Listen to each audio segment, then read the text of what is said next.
सर्वजण, I hope की तुम्ही सर्वजण ठीकच असाल। मी प्रियंकाच्या सवारीमध्ये तुम्हा सर्वांचं पुन्हा एकदा खूप खूप स्वागत करते।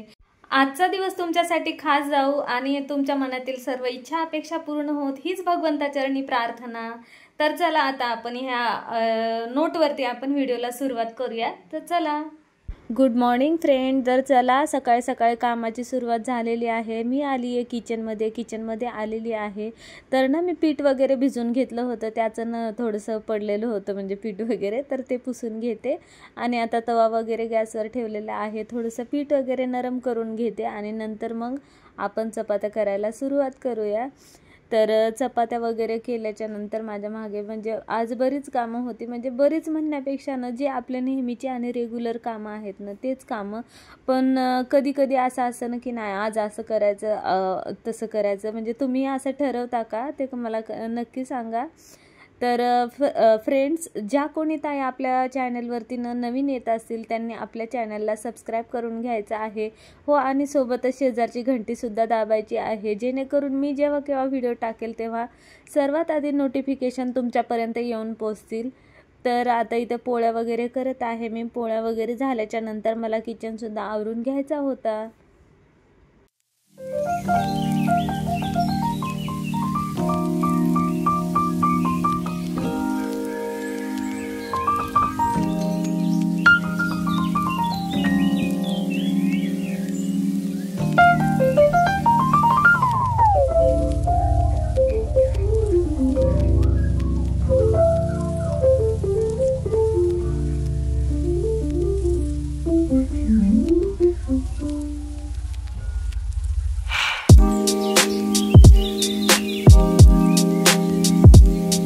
तर फ्रेंड, आता मी ना पोळ्या वगैरे करून झालेल्या आहेत आणि आता मी आलेली आहे की किचनमध्ये ह्याच्यासाठी भांडे वगैरे घेते म्हटलं घासून, कारण ना भांडे एकदा राहून गेले की मग तसेच राहतात। एक तर भांडे म्हणलं की आपलं म्हणजे सर्वांचंच म्हणजे नाही का एकदम आळशीपणाचं काम असल्यासारखं असतं, म्हणजे माझं तरी असतं बरं का। म्हणजे मी काय करते की नाही आता आपण जेवण केलेत ना, नाही थोड्या वेळाने घासूयात, असं तर होत मग ते साठून जातात भांडे। पण आम्ही आता चक्क माझं ना जेव्हापासून मी यूट्यूब चालू केलेलं आहे तेव्हापासून माझ्यामध्ये खूपच चेंजेस झालेले आहेत, म्हणून मग मला असं वाटतं ना की नाही म्हणजे चॅनलला म्हणजे आपल्या ह्याच्यावरती व्हिडिओला काय व्ह्यूज येत नाही आहेत किंवा सबस्क्राईबसुद्धा वाढत नाही आहेत, पण एक स्वतःचं डिसिप्लिन मेंटेन करण्यासाठी सुद्धा मला म्हणजे हे बरं वाटतं, म्हणजे की आपण हे करतोय।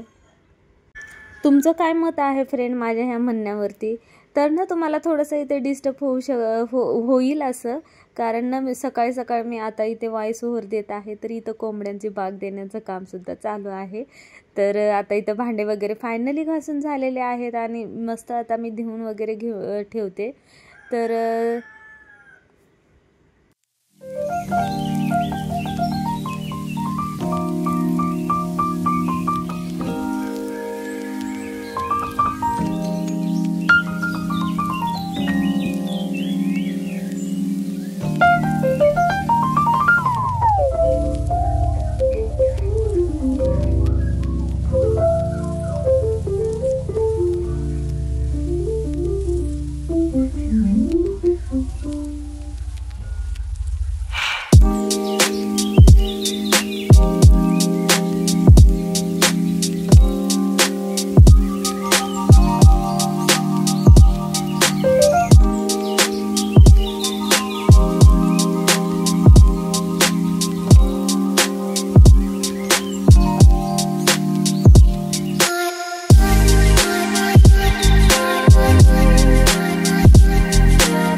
भांडे घासत असताना ना मी सोबतच भाजीला फोडणी दिलेली होती आणि भाजीला फोडणी दिलेली ती सुद्धा भाजी गॅसवरती शिजत होती आणि मी बाजूलाच भांडे घासत होते। आणि त्यानंतर मग असं म्हटलं की नाही आता चला किचनचा आपण डीप क्लीन करून घेऊया। गॅस वगैरे पुसून घेतला, घासून घेतला आणि त्यानंतर मग मी गॅसला खाली ठेवलं आणि गॅस खाली ठेवल्याच्या नंतर मग मी माझे बाकीचे कामं म्हणजे जेणेकरून मला गॅस घासताना म्हणजे किचन घासताना मला कुठला डिस्टर्ब होणार नाही, त्यामुळे मग मी गॅसला खाली ठेवलं आणि व्यवस्थित असा छान असा क्लीन करून घेतलेला आहे। तुम्हाला आता दिसेलच पुढे, तो सुद्धा क्लीन करून घेतला आणि लवकरच मी माझं भांड्यांच्या क्लिनिंगचं वगैरे किंवा हे मांडणी वगैरेचं पण दाखवणार आहे। तर चला गॅस वगैरे घासायला घेतलेला आहे. छान असं मी साध्या म्हणजे स्पंजच्या स्क्रबनी छान त्याला घासून वगैरे घेतलेलं आहे. स्क्रब करून घेते. तर आता असं ओलं फडकं करून मी मागच्या व्हिडिओमध्ये एका शेअर केलं होतं की माझ्या गॅसचं म्हणजे प्रॉब्लेम झाला होता, त्यामुळे मग तेव्हापासून मग मी ही अशी एक आयडिया फॉलो करते. आणि कधी कधी मग जर का म्हणजे खूपच गॅस म्हणजे हे असा घाण वगैरे नसेल ना, तर मग तेव्हा मग मी काय करते की ते मी एक होम रेमेडी असा स्प्रे बनवलेला आहे, तर मग मी तो स्प्रेच यूज करते. पण आता विचार करते की आता आपल्याला डीप क्लीन करायचं आहे, तर आपण एखादा ऑनलाईन सर्च करत आहे. तुमच्या जर का ह्याच्यामध्ये असेल एखादा छान असा स्प्रे, जेणेकरून जे काय चिकट चिवट डाग आहे ते लवकरात लवकर हे होऊन जातील, तर ते सुद्धा मला तुमच्या म्हणजे ह्याच्याने सांगा. म्हणजे मला की आहे तुमच्या नजरेमध्ये एखादं म्हणजे नाही का प्रोडक्ट असं, तर ते सुद्धा तुम्ही मला सांगा. मला सुद्धा घ्यायचाच आहे एक असा चांगला स्प्रे. होम रेमेडी स्प्रे आहे, पण तो काही एवढा म्हणजे हे होत नाही आहे, म्हणजे आपल्याला जेवढं पाहिजे तेवढं ते त्याच्याकडून म्हणजे हे भेटत नाही आहे. त्यामुळे मग मला एखादा असा घ्यायचा आहे, म्हणजे ट्राय करायचा आहे की नाही माझ्या किचनसाठी एकदा मी काहीतरी वेगळं असं ट्राय करायचंच आहे मला सुद्धा. तर आता इथे छान मी सिंकचे कोपरे ना कोपरेसुद्धा घासून घेत आहे, कारण ना सिंक जर का स्वच्छ असेल तर बरं वाटतं, म्हणजे नाही का. मला तरी असं होतं, तर तुम्हाला कसं होतं ते सुद्धा सांगा. तर आता इथे माझं छान असं वरच्या स्टाईल वगैरे मी घासून घेत आहे. स्टाईल घासल्याच्या नंतर मग मी पाणी वगैरे टाकून छान असं हे पुसून वगैरे घेते.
तर ना इथे आपलं छान असं घासून पुसून झालेलं आहे. आता हे कोरड्या फडक्याने मी इथे पुसून घेते आणि गॅसला सुद्धा वरती ठेवल्याच्या नंतर गॅसला सुद्धा पुसून घेते. तर आता इथं माझं सिंक सुद्धा तुम्हाला दिसत असेल छान झालेलं आहे, म्हणजे क्लीन झालेलं आहे. आणि राहिले थोडं थोडं, तर ते सुद्धा मी आता करून घेईनच. आणि वरचं म्हणजे किचन क्लीन करत असताना आतमध्ये सुद्धा एवढं हे होत नव्हतं, म्हणून मग आता परत मी हे करते क्लीन. तर आता इथे ह्या भरण्या वगैरे काढलेल्या होत्या, तो स्टँड वगैरे, तर तो सुद्धा हे करून घेते. तर आधी हे कॅटली आहे ना तेलाची, मी कॅटली म्हणते, तुम्ही काय म्हणता, तेलाची कॅटली जी आहे ना, तर ती सुद्धा खूप अशी म्हणजे हे झालेली होती. तर म्हटलं चला आता एकदा ओल्या कपड्याने आणि सुक्या कपड्याने पुसून घेतली म्हणजे जरा बरं राहील म्हणजे. तर आता छान आता मी इथे डस्टिंग वगैरे केली. आणि माझा आवडता विषय म्हणजे हे माझे प्लांट्स. तर हे प्लांट्स ना मला खूप आवडतात आणि ह्यांच्यामुळे ना मला किचनमध्ये एक वेगळीच एनर्जी भेटते, म्हणून मग मी ह्यांना नेहमी सारखं असं म्हणजे छान हे करत होते. आणि मी ह्या झाडाला घेतलं आणि माझे मिस्टर म्हणाले, अगं मी त्याला पाणी दिलं होतं. तर मग म्हटलं आता काढलंच आहे तर जाऊ द्या देते. तर हे सुद्धा स्नेक प्लांटसुद्धा खूप चांगलं आहे आणि छान, म्हणजे त्या झाडांना बघितलं ना एक वेगळीच पॉझिटिव्ह वाईब्स येते. त्यामुळे मग मी हे झाडं छान असे हे करते, मेंटेन ठेवते त्यांना आणि सारखं पाणी वगैरे घालते. पाणी वगैरे घालून झाल्याच्या नंतर ज्याचे त्याला जागच्या जागी वगैरे ठेवून दिलेलं आहे. तर फ्रेंड, कसा वाटला आजचा व्हिडिओ ते कमेंट करून सांगा. व्हिडिओला लाईक आणि चॅनलला सबस्क्राईब करायला विसरू नका. तर पुन्हा भेटूया असाच एक नवीन व्हिडिओ घेऊन. तोपर्यंत स्वतःची काळजी घ्या. Bye bye and take care.